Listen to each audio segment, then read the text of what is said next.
Circular motion हम लोग देख रहे हैं और यहाँ पे हम लोग बात कर रहे हैं 2 डायमेंशनल मोशन की। सर्कुलर मोशन जो होता है वो क्या होता है, 2 डायमेंशनल मोशन होता है। तो हम लोग लिख देते हैं 2 डायमेंशनल मोशन। अब 2 डायमेंशनल क्यों है, क्योंकि देखो अगर हम बोल रहे हैं कि ये सर्कल है तो इसमें आप क्या कर रहे हो, अगर यहाँ से आप यहाँ पहुंच रहे हो तो आप क्या कर रहे हो, देखो एक तो एक्स डायरेक्शन में आप मूव कर रहे हो इतना दूर, और साथ में आप ऊपर भी उठ चुके हो इतना ऊपर। तो क्या हो गया, 2 डायमेंशन हो गया, एक्स में भी मूव कर रहे हो, वाई में भी मूव कर रहे हो। तो ये क्या हो गया, 2 डायमेंशनल मोशन होता है सर्कुलर मोशन। इस तरीके से आप चलते जाएंगे, एक सर्कल कंप्लीट किया, और इसी तरीके से अगला सर्कल और बाकी चीजें। यहाँ पे जो हम लोग बात करने वाले होंगे, 2 टाइप की चीजें बात करेंगे, एक होगा लीनियर और एक होगा एंगुलर की बात। अब जैसे देखो मैं यहाँ पे अगर एंगल बना लूं, आप ए से बी पे पहुंचे हैं, ये बी पॉइंट है, ए से बी तक अगर आप पहुंचे हैं तो आपका लीनियर जो डिस्प्लेसमेंट हो गया वो ये हो गया, ए बी जो आर्क है ये क्या हो गया, ये हो गया लीनियर डिस्प्लेसमेंट, लीनियर डिस्प्लेसमेंट। और यहाँ पे जो आपने एंगल बनाया है ना, ये थीटा, इसको हम बोलते हैं theta is called angular displacement, angular displacement. तो लीनियर डिस्प्लेसमेंट और एंगुलर डिस्प्लेसमेंट वाली बात आपको समझ में आ रही है। ये है रेडियस। यहाँ पे एक बड़ा इंपॉर्टेंट यहाँ पे एक रिलेशन होता है कि थीटा, अगर देखिए अगर थीटा हमारे पास 2 पाई है, मतलब 2 पाई मतलब एक पूरा सर्कल, तो आप बताओ लीनियर जो डिस्प्लेसमेंट है जिसको मैं एस बोल रहा हूँ, लीनियर डिस्प्लेसमेंट कितना हो जाएगा, ऐसे सिचुएशन में 2 पाई आर होगा जो इसका पूरा पैरीमीटर है। अगर मान लीजिए इसका 1 डिग्री होता या 1 रेडियन होता तो कितना होता, तो हम बोलेंगे 2 पाई आर अपॉन 2 पाई। तो ये और ये कट गया। अगर मैं बोल रहा हूँ कि थीटा डिस्प्लेसमेंट अगर होता तो क्या होता, अगर 1 रेडियन डिस्प्लेसमेंट होता तो लीनियर डिस्प्लेसमेंट कितना कहलाता, आर। अगर थीटा है तो हम बोलेंगे थीटा इंटू आर। तो मतलब इसका मतलब क्या आ गया कि S is equal to theta into R होता है। ये हमारा क्या आ गया, फॉर्मूला। या आप इसको ऐसे भी पढ़ सकते हैं कि theta is equal to S upon R. इसको हम बोल सकते हैं आर, एस मतलब क्या है? एस मतलब ये पार्ट, ये ए और बी के बीच में जो दूरी है ना, इसको एस बोल रहा हूँ। एस मतलब लीनियर डिस्प्लेस। तो आप बोल रहे हो कि आर्क की लंबाई डिवाइडेड बाय रेडियस अगर आप कर रहे हैं तो आपको थीटा की वैल्यू मिलेगी। ध्यान रखिएगा, थीटा शुड बी, थीटा किस में मिलेगा, डिग्री में नहीं मिलेगा, इसमें मिलेगा रेडियन में मिलेगा, थीटा रेडियन में मिलेगा। और रेडियन को डिग्री में कैसे बदलते हो बताओ, रेडियन से अगर आपको डिग्री में जाना है तो टू 180 ट्रिग्नोमेट्री इंटू 180 कर दीजिए। और अगर पाई डिग्री, पाई हाँ, और बाई बाई पाई। और यहाँ पे अगर आपको डिग्री से रेडियन में जाना है तो क्या कीजिएगा, तो पाई आपको पाई पाई 180 बाई 180 से मल्टीप्लाई करना होता है। ये एक मैथ में रिलेशन होता है ये चीजों का।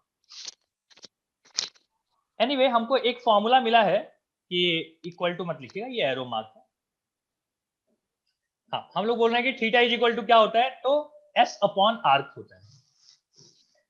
ठीक है, ध्यान रखिएगा ये जो एस है, एस क्या है, लीनियर डिस्प्लेसमेंट है।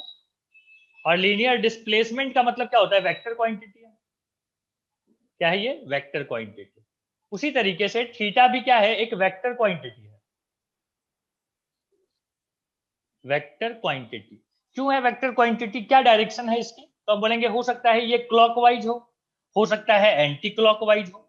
थीटा का घूमना, मान लीजिए ये यहाँ पे रेडियस था, ये रेडियस घूम के यहाँ चला गया, तो बताइए आप कैसे मूव कर रहे हैं, एंटी क्लॉकवाइज जा रहे हैं। तो एंटी क्लॉकवाइज को जनरली हम लोग पॉजिटिव ले लेते हैं, और अगर क्लॉकवाइज है तो आप क्या ले लेते हो, इसको निगेटिव ले लेते हो। ये कोई बहुत बड़ा रूल नहीं है, ये बस बनाया हुआ रूल है, हम लोग ऐसा मानते हैं ताकि हर जगह पे हमको कंफ्यूजन ना हो इस बात का। आप उल्टा भी ले सकते हो, ठीक है।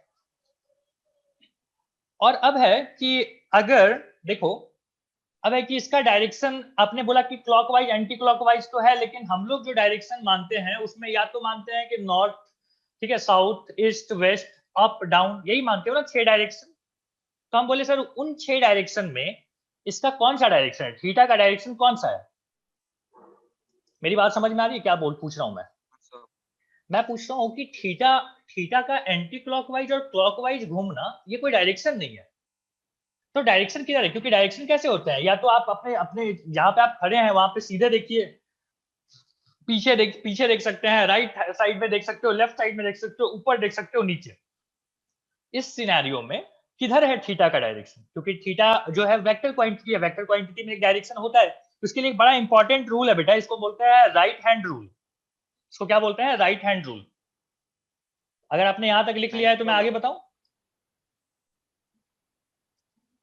सर नहीं लिखने दीजिए ना। लिख लो। क्या एक काम करते हैं, मैं अपनी बात पूरी कर लेता हूं, फिर आपको लिखने का समय देता हूं। बस एक छोटी सी बात बतानी है कि राइट हैंड रूल होता है। राइट हैंड रूल में क्या होता है कि देखो, आप क्या करो, अच्छा लिख ले पहले, ठीक है, पता नहीं यहाँ पे क्यों फ्रीज हो गया है। देखिए मैं आपको दो पेन लेके एग्जांपल देता हूँ। मान लीजिए हमारे पास ये दो पेन है, ठीक है, ये दो पेन था ऐसे, हम बोल रहे हैं ये वाला पेन ऐसे ऐसे चला गया एंगल, ये ऐसे गया है, ठीक है, ये। अब आप इस पे डायरेक्शन सेट करो उंगलियों का, आपने राइट हैंड निकाला, राइट हैंड ये पेन ऐसे मूव कर रहा है, तो आप क्या करो, अपनी उंगलियों को ऐसे मूव करो, ऐसे। बताओ थंब किधर आ रहा है, आपकी तरफ आ रहा है? देख लो, मतलब अगर आपका मेरा इमेज जो है, वीडियो जो है वो मिरर इमेज होके आ रहा होगा तो आपको शायद उल्टा है, बट आप समझना, ये ब्लैक वाला जो पेन है ये मूव करके यहाँ पहुंच रहा है, तो एंगल किधर बना, देखो ऐसे बना, तो आपका थंब किधर आ रहा है, मेरी तरफ आ रहा है, मेरी तरफ। क्या आपने समझा ये बात?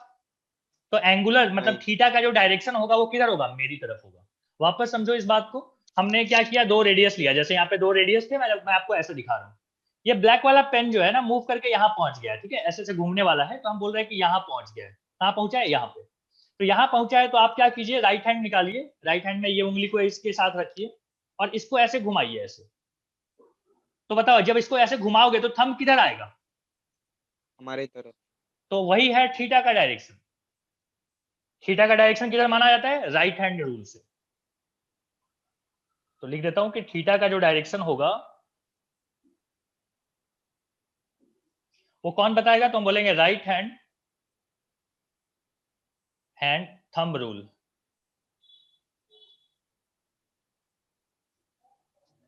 ठीक है, ये बहुत जगह पे हम लोग को काम आएगा राइट हैंड थंब रूल। हम बहुत जगह पे एंगुलर वाली चीजों का जो ये होता है डायरेक्शन होता है, हम इसी से निकालते हैं। तो राइट हैंड थंब रूल है, राइट हैंड थंब रूल में क्या करना है, यहाँ पे आपको आपको हथेली रख के, मैंने आपको वीडियो में बता दिया, अब इसी तरीके से आपको यूज करना है। मुझे बताइएगा, अगर मैं बोल रहा हूँ कि हमारे पास ये एक फर्स्ट पोजीशन था, ये मूव करके यहाँ पहुंच गया है, तो बताइए थीटा जो है उसका डायरेक्शन किधर होगा, सोच समझ के बताइएगा। मोबाइल स्क्रीन पे आप देख लो, मोबाइल स्क्रीन पे आपको कैसा दिख रहा है कि किधर से किधर जा रहा है। अब आप देखो थंब किधर जाएगा, इनसाइड योर मोबाइल कि आउटसाइड योर मोबाइल? आउटसाइड। और सब लोग सोच के बताओ।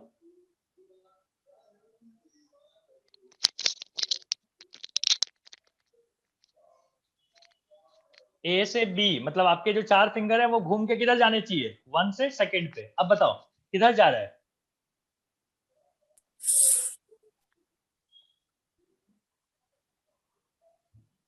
किधर है? Outside the mobile. Inside the mobile. तो कैसे, हमारी तरफ, हम तो बाहर है ना मोबाइल के। हाँ तो मोबाइल के अंदर जा रहा है, आपका जो अंगूठा है वो मोबाइल के अंदर की तरफ शो कर रहा होगा डायरेक्शन, देखो। Right hand.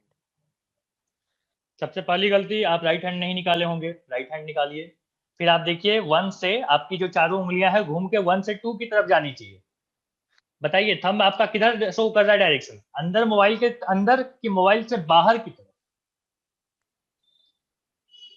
सबको बोलना पड़ेगा भाई, बोलो बोलो, किसका कैसा आ रहा है डायरेक्शन? अंदर। अंदर आ रहा है। अंदर। हाँ। और किसी का नहीं आ रहा है, और किसी का?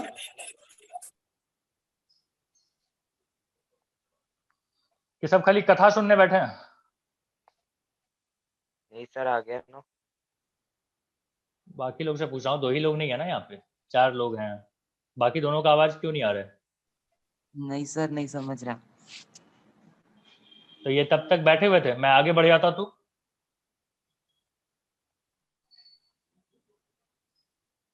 देखिए यहाँ पे क्या बताया था मैंने, फिर से समझ। ये दो पेन है हमारे पास, ये पेन ऐसे घूम के यहाँ पहुंच रहा है, ठीक है, यहाँ पहुंच रहा है, यहाँ पे ये एक पोजीशन है, ठीक है, ये पोजीशन पे पहुंच रहा है ये वाला पेन ऐसे घूमते घूमते। तो क्या करना है, राइट हैंड आपको निकालनी है, पहले जहां से चला था ये वाला, ये लेके चलो, ऐसे ऐसे लेके चला। अंगूठा आपका किधर आ रहा है, देखो तो, इसको ऐसे घुमाने में अंगूठा किधर आ रहा है, मेरी तरफ। अगर मान लो ये उल्टा घूम रहा होता, ठीक है, ऐसे ऐसे एक बार देख लेते, ये ऐसे घूम रहा होता तो हम हाथ ऐसे करके रखते और फिर ऐसे घुमाते तो मेरा अंगूठा अंदर आता है ऐसे। तो दोनों डायरेक्शन को समझो और दोनों में यूज करके देखो। एक को मैं उल्टा ले लेता हूँ, ठीक है, एक को ऐसे ले लेता हूँ। ये फर्स्ट पोजीशन था, ये सेकेंड पोजीशन है। दोनों में अप्लाई करके देखो कि अंगूठा आपका अप्लाई हो रहा है। राइट हैंड से कीजिएगा। पहले चारों उंगलियां कहाँ रहनी चाहिए, यहाँ पे, ठीक है, और इसको घुमा के इधर लेके जाओ, अंगूठा किधर आएगा, अब इससे बाहर निकलेगा कि नहीं, स्क्रीन से बाहर निकल रहा होगा, ठीक है, आउटसाइड। और यहाँ पे क्या हो रहा होगा, देखो यहाँ पे इनसाइड अंगूठा जा रहा होगा। अभी समझ में आ रहा है कि नहीं, अभी भी आ गया सर। हाँ सर। ओके, ठीक है। तो इसको आप चाहो ना तो अपने शब्दों में लिख सकते हो कि राइट हैंड थंब रूल क्या बताता है, कैसे आपने यूज किया। हमसे कोई भी, ध्यान दीजिएगा, हमसे कोई भी नहीं पूछेगा कि राइट हैंड थंब रूल क्या होता है यहाँ पे, ठीक है। ये एक जुगाड़ है, ठीक है, इसका इसका मेन कॉन्सेप्ट अलग होता है, लेकिन मेन कॉन्सेप्ट में हमको नहीं जाना है, हमसे कोई पूछता ही नहीं है, ठीक है, बुक में भी नहीं दिया होता है, हम लोग भी नहीं बताते, ठीक है। और कहीं कहीं जहाँ पे कॉम्प्लेक्स चीजें आती है वहां पे हम आपको बताते भी हैं, लेकिन ये बहुत एक शॉर्टेड फॉर्म है इस चीज को समझाने का, तो इस चीज पे ध्यान दो थोड़ा सा। ये आपसे कोई पूछेगा कि नहीं राइट हैंड थंब रूल क्या होता है, जैसे आपसे करंट इलेक्ट्रिसिटी में 10th में पूछते थे मैग्नेटिक इफेक्ट में कि क्या होता है, वैसे नहीं पूछते हैं यहाँ पे, ठीक है। इसको स्क्यू रूल भी बोला जाता है। जैसे अगर आप स्क्रू को ऐसे टाइट करते हो, ऐसे ऐसे घुमाते हो, तो क्या होता है, ये अंदर जा रहा होता है, देख रहे हो, ये अंदर जा रहा होता है ऐसे, तो कैसे घुमाते हो, तो हम बोल रहे हैं भाई वो कॉम्प्लेक्स लगता है हमको समझने में, ठीक है, हमको मतलब खास करके लड़कियां जो है ना उनको तो नहीं पता होता है टाइट किधर से करते हैं। ये मजाक है, ठीक है, ऐसा नहीं है लड़कियों को नहीं पता होता है, मजाक है। तो स्क्रू रूल ना हमको ज्यादा बहुत कंफर्टेबल फील नहीं होता है, हमको लगता है ये हाथ वाला ज्यादा अच्छा है। राइट हैंड निकालिए, चुपचाप देख लीजिए किधर घुमाना है हमको। ओके एनीवे, अब आगे की कहानी पे समझते हैं कि हम लोग चैप्टर नंबर 1 में ना फिजिक्स में डायमेंशनल एनालिसिस पढ़ते थे। देखिए मैं वो इसलिए नहीं पढ़ाता हूँ क्योंकि हम हर चैप्टर में ये चर्चा करेंगे। अब जैसे मैं थीटा की बात करूं, थीटा इज इक्वल टू क्या होता है, अभी अभी आपने बोला एस अपॉन आर होता है। एस जो है वो बेटा डिस्प्लेसमेंट है, डिस्प्लेसमेंट मतलब एक लंबाई, और रेडियस मतलब भी क्या, एक लंबाई, ये दोनों कट गए, इसका कोई यूनिट होना चाहिए, थीटा का कोई भी यूनिट नहीं होता, नो यूनिट, थीटा का कोई भी यूनिट नहीं होता, ठीक है। कौन सा सिस्टम में, तो हम बोलेंगे एमएलटी सिस्टम में, एमएलटी सिस्टम में एम भी जीरो है, एल भी जीरो है और टी भी जीरो है। इसको ऐसे लिखा जाता है, एम मतलब होता है मास, एल मतलब होता है लंबाई लेंथ, टी मतलब होता है टाइम। तो इस थीटा में ना तो मास है, ना तो लेंथ है और ना तो टाइम है। हाँ रेडियन वगैरह होता है, इसकी कहानी बाद में होगी, हमको फिलहाल एमएलटी सिस्टम देखना है, मास लेंथ एंड टाइम सिस्टम। चलिए अब आगे बढ़ते हैं। आगे है कि वेलोसिटी क्या होता है, तो हम बोलेंगे वेलोसिटी इज इक्वल टू, हमको पता है कितना होता है, displacement, change in displacement with respect to change in time. ये तो बचपन वाली बातें हैं, मतलब अभी अभी आपने 2-3 चैप्टर पहले पढ़ा था कि वेलोसिटी मतलब क्या होता है कि change in displacement with respect to change in time. लेकिन हम जो चर्चा करने वाले हैं इसका नाम है angular velocity, angular velocity. Angular velocity देखिए क्या होता है, हम बोलते हैं ओमेगा, ओमेगा में क्या होगा, जैसे यहाँ पे वेलोसिटी था, यहाँ पे एंगुलर वेलोसिटी है, तो यहाँ पे आपने लिया था चेंज इन डिस्प्लेसमेंट, तो यहाँ पे हम लेंगे चेंज इन एंगुलर डिस्प्लेसमेंट, मतलब D theta divided by D T. आप डेल्टा भी लिख सकते थे, डेल्टा थीटा और डेल्टा टी दोनों का मतलब बहुत हद तक सेम होता है, लेकिन एक छोटी सी फर्क है, छोटी सी फर्क ये है कि ये है थोड़ा सा बड़ा चेंज के लिए और ये है बहुत माइन्यूट चेंज के लिए। ये जो डिफरेंशिएशन वाला तरीका से जो लिखते हैं वो बहुत माइन्यूट चेंज के लिए होता है, और ये जो डेल्टा लिखते हैं ट्रायंगल बना के, ये बड़ा चेंज के लिए होता है, जैसे 5 मीटर का गैप, 5 मीटर डिफरेंस है डिस्प्लेसमेंट में, तो हम डेल्टा लिखेंगे। डी कब लिखेंगे, जब 0.1 मीटर, 0.5 मीटर इस तरीके का अगर कोई चीज होगा तो हम उसको लेंगे D, D upon D T, मतलब डिफरेंशिएशन वाले तरीके से। खैर यहाँ पे इस चीज को जानने की बहुत ज्यादा हम लोग को जरूरत नहीं है क्योंकि हम दोनों यूज करने वाले हैं। अच्छा ये ओमेगा होता क्या है, हम बोलेंगे पहले वाला, ये वेलोसिटी क्या होता है, हम बोलेंगे वेलोसिटी को हम ये बोल सकते हैं कि linear displacement, linear displacement covered in 1 second या 1 यूनिट टाइम, जो भी आप बोलना चाहें। तो यहां पे क्या हो जाएगा, हम बोलेंगे angular displacement, angular displacement per unit time, per unit time या 1 सेकेंड आप बोल सकते हो पर यूनिट टाइम। तो एंगुलर डिस्प्लेसमेंट, एंगुलर वेलोसिटी क्या होता है जिसको हम बोलते हैं ओमेगा। ये डब्ल्यू नहीं है, ये ओमेगा है। ओमेगा भी डब्ल्यू जैसा दिखता है, ऐसे रहेगा लिखा हुआ, ठीक है। तो ओमेगा इज इक्वल टू क्या होता है, डी डी थीटा या delta theta upon delta T. और इसका मतलब क्या है कि एंगल, कितना एंगल हुआ है, कवर हुआ है इन 1 सेकेंड। ओके, देखो अब अगली बात जो हम आपको इसमें बताने वाले हैं, इसमें दो टाइप के वेक्टर होते हैं। एक को हम बोलते हैं एक्सियल वेक्टर। एक्सियल वेक्टर ये क्या चीज है भाई? तो हम बोलेंगे ये जो कर्ल फिंगर, जो भी एक्सियल वेक्टर होते हैं ना, उसमें कर्ल फिंगर वाला रूल लगता है, जो आपने अभी अभी पढ़ा, राइट हैंड थंब रूल, उसी को कर्ल फिंगर रूल भी बोलते हैं। Curl finger rule. आपको ये बात समझ में आ गई होगी कि ये जो थीटा है, ये साधारण वाला वेक्टर नहीं है। साधारण वाला वेक्टर क्या होता था? डिस्प्लेसमेंट, फोर्स, ठीक है, एक्सेलरेशन, ये सब सिंपल वाले वेक्टर थे। सिंपल वाले वेक्टर में क्या होता था कि आपको डायरेक्शन समझ में आती थी कि हाँ सर ठीक है, इधर से एक आदमी इधर गया है तो 5 मीटर का डिस्प्लेसमेंट हुआ है, तो वो हमको समझ में आती थी। ये जो एक्सियल वेक्टर है, ये नहीं समझ में आता। जैसे मैंने बोला देखो थीटा जा रहा है क्लॉकवाइज, तो आप बोले सर इधर आपकी तरफ आ रहा है, ये क्या कहानी है? तो बोले ऐसे टाइप के जो वेक्टर होते हैं ना, इसको हम नया नाम देते हैं, इसको बोलते हैं एक्सियल वेक्टर। ये एक्सिस पे लगने वाला वेक्टर है। देख रहे हो, आपने बोला कि जहां से घूम रहा था, आपने बोला कि ये जो आपने दो एग्जांपल लिया, एक यहां से यहां चला आया, तो बताइए इसका जो यहां से यहां तक थीटा बना, ये थीटा कहां पे बना था? एक्सिस पे, यहीं पे बना था ना, यहीं पे थीटा बना था। यहीं पे आपने थंब निकाल के बताया मुझे कि अंदर होगा स्क्रीन के या बाहर होगा, तो हम इसको बोलते हैं एक्सियल वेक्टर। हाँ नहीं करते चलना, बताते चलना कि आपको समझ में आ रही है एक्सियल वेक्टर होता है ये। हाँ सर। ओके, और डायरेक्शन कैसा होता है? तो अच्छा खैर डायरेक्शन की बात हमने कर लिया है। अब एक चीज और समझ लीजिए, ओमेगा का जो यूनिट होता है वो होता है रेडियन पर सेकेंड। समझ गया होगा आपको क्यों? Omega is equal to D theta, theta radian में होता है, टाइम होता है सेकेंड, ठीक है। तो रेडियन पर सेकेंड हम लोग इसको बोलते हैं। और इसका ध्यान रखिएगा, इसका डायमेंशन क्या होता है बताता हूँ। डायमेंशन जो होगा वो होगा एम एल टी, टी पे पावर -1, एम नहीं है और लेंथ भी नहीं है। क्या आपको ये बात समझ में आई? देखिए, रेडियन का एमएलटी में कोई यूनिट नहीं होता। नीचे क्या है? सेकंड, सेकंड मतलब टाइम, लेकिन नीचे है तो हम उसका पावर क्या लिखेंगे? -1। तो ये जो लिखते हैं इसको हम बोलते हैं डायमेंशन। डायमेंशन ऑफ किसका? एंगुलर वेलोसिटी कितना होता है? तो हम बोलेंगे m0 l0 t पे पावर -1। क्लियर है ये बात? हाँ। आगे बढ़ा जाए, आइए मुझे बताइए, omega is equal to delta theta upon delta T होता है, और एक जगह आपने बोला omega is equal to D theta upon D T होता है। ये ओमेगा क्या है और ये ओमेगा क्या है?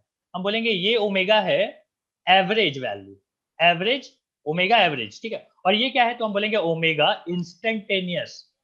एक पर्टिकुलर इंस्टेंट पे इसकी इसकी एंगुलर वेलोसिटी कितनी है, तो हम बोलेंगे ऐसे करके निकाल लो। हम बोलेंगे एक सर्टेन रेंज में उसकी वेलोसिटी कितनी है, तो आप बोलेंगे इतना है। जैसे आप लीनियर में पढ़ते थे, लीनियर में हमने बोला कि देखो हम अपने घर से निकले, ठीक है, और मेरे घर से कॉलेज की दूरी थी 5 किलोमीटर, हमको लग गया 10 मिनट समय। तो आप क्या करते हैं? 5 डिवाइडेड बाई 10 करते हैं, कितना आता है? 0.5। 0.5 क्या? मीटर पर मिनट, राइट। तो ये क्या हो गया? ये एक एवरेज वैल्यू हो गई। लेकिन जरूरी तो नहीं ना कि आपकी गाड़ी हमेशा उतनी ही स्पीड में थी, कहीं कहीं पे गाड़ी तेज भी हुई थी, सिग्नल पे आपकी गाड़ी रुकी भी थी। तो अगर मैं एकदम वही इंस्टेंट की बात करूं कि एकदम जब सिग्नल पे पहुंचे तब वेलोसिटी कितनी, तो आप बोलेंगे 0। तो ये जो उसी समय पे बात है, इसको क्या बोलते हैं? इसको बोलते हैं इंस्टेंटेनियस वैल्यू। तो इंस्टेंटेनियस वैल्यू में क्या करते हैं हम? बहुत छोटा सा चेंज लेते हैं, बहुत छोटा सा चेंज, एक आध कदम का, मतलब एक जगह 5 किलोमीटर से कंपेयर कर रहे हैं एक कदम की दूरी को, तो उसके सामने क्या है? नेग्लिजिबल है या बहुत छोटा है। तो उतना छोटा चेंज के लिए हम क्या लेंगे? इंस्टेंटेनियस वैल्यू लेंगे। तो ओमेगा पे भी ये चीजें लागू होती है, एवरेज एंड इंस्टेंटेनियस। अब मुझे बताइए, अगर यहीं पे मैं बोलूं कि ओमेगा इज इक्वल टू होता है D theta upon D T, अगर मैं क्रॉस मल्टीप्लाई कर लूं तो D theta is equal to omega into D T हो जाएगा। हाँ। और अगर मुझे थीटा चाहिए तो मैं क्या करूं? इंटीग्रेशन लगा दूं दोनों तरफ। तो और लिमिट भी लगाना पड़ेगा। थीटा कहां से कहां तक है? तो हम बोलेंगे 0 से मान लीजिए थीटा 1 तक। टाइम कहां से कहां तक? तो हम बोलेंगे 0 से t समय के लिए। तो यहाँ पे बताइए डी थीटा का इंटीग्रेशन क्या होता है? थीटा। जिनको इंटीग्रेशन में अभी दिक्कत है, इंटीग्रेशन धीरे धीरे जब पढ़ाया जाएगा मैथ में तो आपको और बेहतर समझ में आएगा। हालांकि कुछ लोगों को आता होगा, मैंने पढ़ाया हुआ है थोड़ा बहुत, जितना तभी फिजिक्स में बना। यूज होती है। यहाँ पे हो गया टी का लिमिट हो गया टी, और यहाँ पे 0। अब आप अपर लिमिट पुट कीजिए, θ1 minus 0 is equal to omega T minus 0। तो final answer is θ1 is equal to, या जो भी है वहां पे theta is equal to omega T. ठीक है, तो इस तरीके से आप क्या कर सकते हैं, पूरा थीटा आप कैलकुलेट कर सकते हैं। इस पे अच्छे सवाल बनते हैं, मैं आपको सवाल भी कराऊंगा, पहले आप यहाँ तक लिख लीजिए। अगर एक बॉडी है जो सर्कुलर मोशन परफॉर्म कर रही है, ये रहा हमारी बॉडी, और अगर हमसे पूछा जाए कि इसका वेलोसिटी किधर है, तो हम बोलेंगे इसकी वेलोसिटी इधर है। लीनियर वेलोसिटी किधर है, इधर। किसी भी पॉइंट पे आप क्या कर लो, एक टेंजेंट बना लो, वो उसका क्या हो जाएगा, लीनियर वेलोसिटी, या हम इसको बोलते हैं परपेंडिकुलर वेलोसिटी। इसको क्या बोलते हैं, परपेंडिकुलर वेलोसिटी। तो परपेंडिकुलर वेलोसिटी जो होती है ना, वो होती है R omega. v is equal to क्या होता है, आर ओमेगा। इस चीज को याद रखिएगा। कौन सा वेलोसिटी है ये, परपेंडिकुलर वाली, ये वाली वेलोसिटी। कितना हो गया, आर ओमेगा। बस अब आपको इस पे क्या करना है, सवाल करना है। एक सवाल मैं आपको देता हूं, क्वेश्चन नंबर 1 बोलता है कि देखिए, पहले एक सिंपल सवाल, एक बॉडी जो है वो सीधी सीधी जा रही है, ए से बी तक पहुंची। ठीक है, बोलता है कि can it have it has angular velocity. क्या सीधी चलने वाली बॉडी के पास एंगुलर वेलोसिटी होता है कि नहीं होता? नहीं होता है। बता। क्योंकि थीटा ही नहीं है ना सर। सवाल थीटा 0 है। बड़ा मजेदार है सवाल। थीटा 0 है तो एंगुलर वेलोसिटी भी 0 हो जाएगी। इसका आंसर है होता है, हो सकता है। इसका आंसर है हो सकता है, कैन हैव। ठीक है, अब कहां पे, कहां मतलब कब हो सकता है, कब नहीं हो सकता है। देखिए, सबसे पहली बात समझिए, एंगुलर वेलोसिटी कभी भी किसी चीज का तभी होता है जब, अगर मैं एग्जांपल कर बोलूं आपको, समझाऊं। देखिए, कभी भी कोई चीज मान लीजिए सीधे सीधे जा रही है रोड पे, कोई कोई सीधे सीधे जा रहा है या जा रही है, ठीक है, क्या आपको उसको देखने के लिए गर्दन घुमाना पड़ता है? नहीं। हाँ, घुमाना पड़ता है बेटा। हाँ। देखो, ये रोड पे मान ले, यहाँ पे एक स्कूटी पे एक लड़की जा रही है, ठीक है, हाँ, ये घुमाना पड़ता है फिर। तुम यहाँ पे खड़े हो, ठीक है, ठीक है, वो आई और ऐसे करके यहाँ से सीधी चली गई, आपने देखा इसको, ठीक है, फिर आपने गर्दन ऐसे घुमाया, फिर यहाँ तक पहुंची, फिर आप दूर तक देखना चाहते हो तो देखो, अदरवाइज हो गया। मैं बोल रहा हूँ कि यहाँ पे एंगुलर हमारा जो है, एंगुलर, इसकी एंगुलर वेलोसिटी तो है, मतलब सीधी चलने वाली चीज का भी एंगुलर वेलोसिटी हो सकता है अगर आप उसके लाइन से कहीं से दूर हट के देखो। मतलब अगर इस लाइन पे कहीं पे आप हैं तो आपको नहीं गर्दन घुमाना पड़ेगा। देखो ना, अगर आप यहाँ पे होते तो आपको घुमाना पड़ता, क्या वो जा रही है सीधा, हम देख रहे हैं। अगर आप यहाँ होते तो आपको देखना पड़ा। देखो, पहले एंगल मान लो जमीन के साथ इतना बना था, थीटा। अभी एंगल क्या बना है, कुछ और बन गया, θ2 बन गया। तो इसका मतलब है कैसे बना, या तो हमने आंखें घुमाई या फिर हमने गर्दन घुमाया, बराबर है, मतलब घुमाना पड़ा। तो जब भी ऐसा कुछ हो तो हम क्या बोलते हैं, एंगुलर वेलोसिटी होती है। कब नहीं होती है, जब आप उसी लाइन में बीच में खड़े हो कहीं पे, या तो आप यहाँ खड़े रहिए उसी लाइन में, यहाँ से देखोगे लगेगा कि ठीक है यार, ये हमको गर्दन नहीं घुमाना पड़ा। तो सबसे पहली बात तो आपसे यही पूछ लिया, एक पहला सवाल, बेसिक सवाल, कि क्या सीधी चलती हुई चीज के पास एंगुलर वेलोसिटी हो सकता है या नहीं हो सकता? हम बोलेंगे डिपेंड करता है कि आप कहाँ खड़े हैं। ठीक है, अगर आप उसी लाइन पे खड़े हैं जिस लाइन पे वो बॉडी चल रही है तो एंगुलर वेलोसिटी 0 है। लेकिन अगर आप उस लाइन के अलावा कहीं पे भी हैं तो उस बॉडी की एंगुलर वेलोसिटी होगी। अब इसी पे सवाल बनता है कि मैं आपको कुछ डेटा दे देता हूं और अब हमको बताइए कि यही सीधी चलती हुई चीज के पास एंगुलर वेलोसिटी कितना है, ए से बी, और हमारा जो ऑब्जर्वेशन है वो यहाँ, ऑब्जर्वर यहाँ पे, ठीक है। ऑब्जर्वर की जो दूरी है वो इस पॉइंट से, ए पॉइंट से 4 मीटर की दूरी है, और कुछ देर के बाद वो बी पोजीशन पे पहुंच गया है। बी पोजीशन पे जब वो पहुंचा तो इसकी एंगल जो है ना वो बदल के हो गई है 37 डिग्री, ठीक है। और आपको ये भी बता देता हूं कि ये है 5 मीटर, ये दूरी भी 5 मीटर है। आपसे पूछा क्या है मैं आपको एक एक करके बताता हूँ। एक मिनट, ये भी आपको दे दिया है कि इसकी वेलोसिटी थी 10 मीटर पर सेकेंड। बोलता है कि फाइंड एंगुलर वेलोसिटी।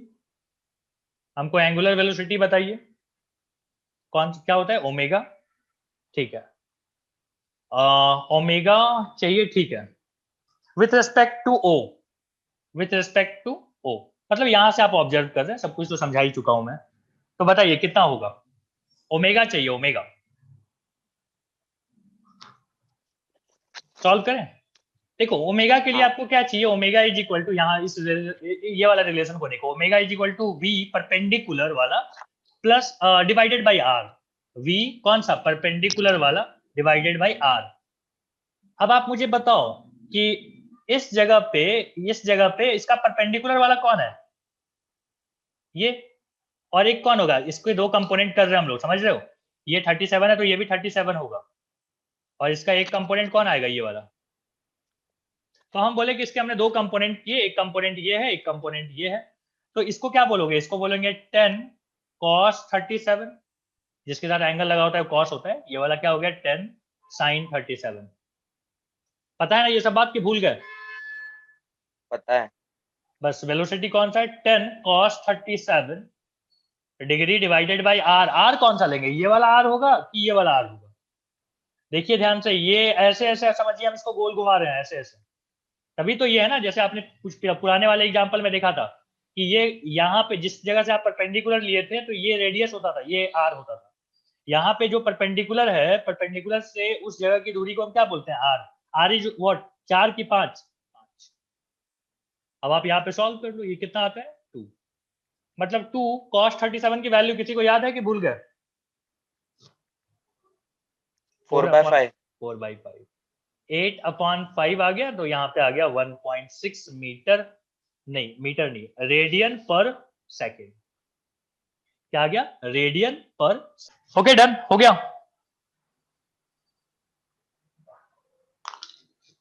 सवाल 10 कैसे आया वो नहीं समझा। कहाँ पे 10 कैसे आया बेटा, ये 10 दिया हुआ था ना, ये 10 ये दिया हुआ था कि इसकी वेलोसिटी कितनी हाँ है, हाँ हाँ। ये 10 दी हुई थी, लेकिन ये परपेंडिकुलर वेलोसिटी नहीं है, ये है परपेंडिकुलर वेलोसिटी, ये वाला, ये। तो ये कैसे मिलेगा, ये आपको नियम पता है, एक होता है कॉस, एक होता है साइन। अरे आपको नहीं पता होगा अभी, या शायद आपने पढ़ा होगा, आपने पढ़ा है क्या, ये कैसे हम एक वेक्टर को कैसे दो पार्ट में रिजॉल्व करते हैं, नहीं पता। मैं आपको छोटी सी बात बता दूं, आपको शायद समझ जाए। मान लीजिए इसकी वैल्यू 10 है, ठीक है, और ये एंगल थीटा है, और दोनों आपस में परपेंडिकुलर होने चाहिए, तो ये दो इसके कंपोनेंट हो जाते हैं। इस कंपोनेंट को हम बोलते हैं 10 cos थीटा, जिसके साथ भी थीटा लगा हुआ हो वो cos आ जाता है, और जिसके साथ थीटा नहीं लगा हुआ हो वो साइन आ जाता है।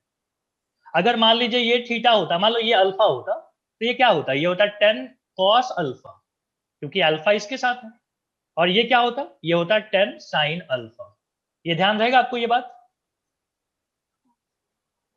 जिसके साथ सर वो एंगल। cos 37 का भी नहीं समझा।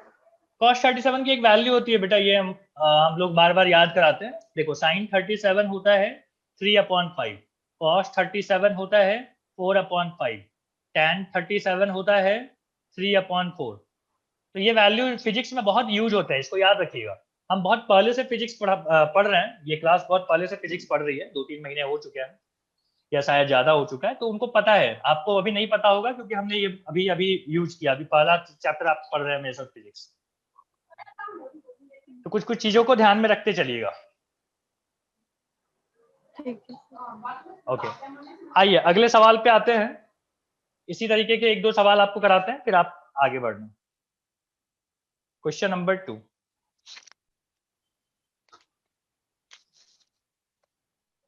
बोलता है कि देखो ये बी पॉइंट है, यहाँ पे ए पॉइंट है, ये दूरी जो है वो दी हुई है 3 मीटर, और यहाँ पे एक बॉडी ऐसे चल रहा है, ऐसे ऐसे जा रहा है, इसकी जो वेलोसिटी दी हुई है वो है 20 मीटर पर सेकेंड, और ये जो एंगल है ये है 37 डिग्री। ठीक है, हमको यहाँ पे क्या चाहिए, फाइंड ओमेगा, फाइंड ओमेगा इसका, विथ रिस्पेक्ट टू कहां से, with respect to B, with respect to B. B के रेस्पेक्ट में हमको ओमेगा चाहिए, और एक चीज पूछ लेता हूं, चलो ओमेगा चाहिए विथ रेस्पेक्ट टू ए, दोनों बातें बताइए, first and this is first वाले के लिए क्या कीजिएगा, देखिए तो हमको क्या चाहिए, omega, omega is equal to होता है V perpendicular upon R. V perpendicular कौन है, तो हम बोलेंगे इसका एक परपेंडिकुलर पार्ट ये आ जाएगा, ऐसा देख रहे हो, इस लाइन को ज्वाइन करने पे एक परपेंडिकुलर इस पे होना चाहिए ये, तो हम बोलेंगे अच्छा ये हाँ। कितना होगा, तो ये बोलेंगे ये होगा 20 sin 37। इसका एक दूसरा कंपोनेंट आता है 20 cos 37, खैर अपने को इस बात से मतलब नहीं था ज्यादा ये वाले पार्ट से, ठीक है, क्यों, क्योंकि ये इसी लाइन में है, ये कंपोनेंट कोई एंगल कोई ओमेगा नहीं बनाएगा, ये कंपोनेंट बनाएगा, और फॉर्मूला में भी यही था हमको जानना। ये कितना है, ये है 20 sin 37, sin 37 की वैल्यू कितनी आती है 3/5। रेडियस कितना है, रेडियस है 3, 5 से 4 जा 3 यहां से कट जाते होंगे, कितना आ जाएगा बताइए, आंसर इज 4। ओमेगा कितना आया 4 क्या, 4 रेडियन पर सेकेंड, ओमेगा की वैल्यू है 4। हाँ सर यहाँ पे sin 37 क्यों लिया? देखो ना, ये इसका कौन सा कंपोनेंट है जो जो परपेंडिकुलर होगा इस लाइन से, हाँ। यही वाला कंपोनेंट होगा, इसीलिए हमने साइन वाला लिया। थर्ड, ये है अपना 5 मीटर पर सेकेंड, और हम ऑब्जर्व कहाँ से करना चाहते हैं, ओ से, अच्छा नहीं नहीं नहीं, ये नहीं है, ये है 5 मीटर पर सेकेंड। रुको मैं समझा देता हूँ क्वेश्चन क्या है, फिर आप ट्राई करना। फिलहाल मैं इसको हटा ही देता हूँ, ठीक है, सॉल्व करते समय लाएंगे। बोलता है कि देखिए ऑब्जर्वर यहाँ पे है, यहाँ पे, और एक बॉडी है जो यहाँ से चल के जा रही है, मतलब इस पॉइंट पे इस बॉडी की, पी नाम की बॉडी की वेलोसिटी कितनी थी, 5 मीटर पर सेकेंड, और इसकी दूरी ये वाला 4 है, तो बताइए कि इसका ओमेगा कितना होगा। पी का? पी पॉइंट, हाँ पी बॉडी का ओमेगा कितना होगा with respect to O, with respect to O, O के रिस्पेक्ट में ओमेगा कितना होगा। एंगल भी शायद दे दिया है, हाँ एंगल है यहाँ पे 53 डिग्री, 53। मैं चाहता हूं आप करो, ठीक है, मुश्किल काम नहीं है, इसलिए आपको ट्राई जरूर करना चाहिए। ध्यान दीजिएगा, इस लाइन के परपेंडिकुलर कंपोनेंट की बात हम करेंगे, वी परपेंडिकुलर मतलब ये वाला कंपोनेंट, ये कंपोनेंट,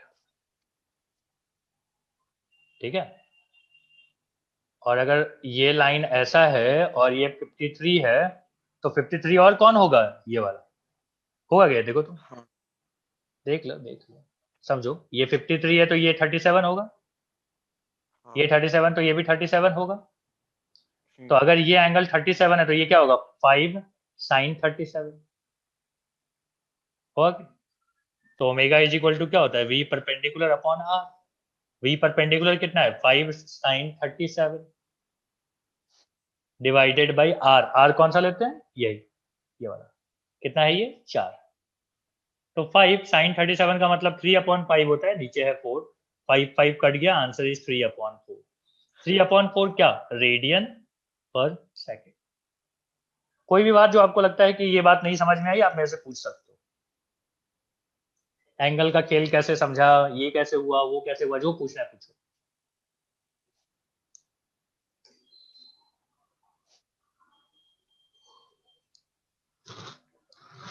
तुम्हें समझ में आया आयुष? हाँ सर। चलो ठीक है, तो मैं एक वो सवाल एंगल ही निकाल रहा था, 90 + 53 = 180 ऐसा। जो मन करे, एंगल एंगल आप अपने हिसाब से निकाल सकते हो, ठीक है, अब आप छोटे नहीं है कि हम जो बोलेंगे वही खाली करना है, कॉन्सेप्ट आपके सही है तो सब सही है।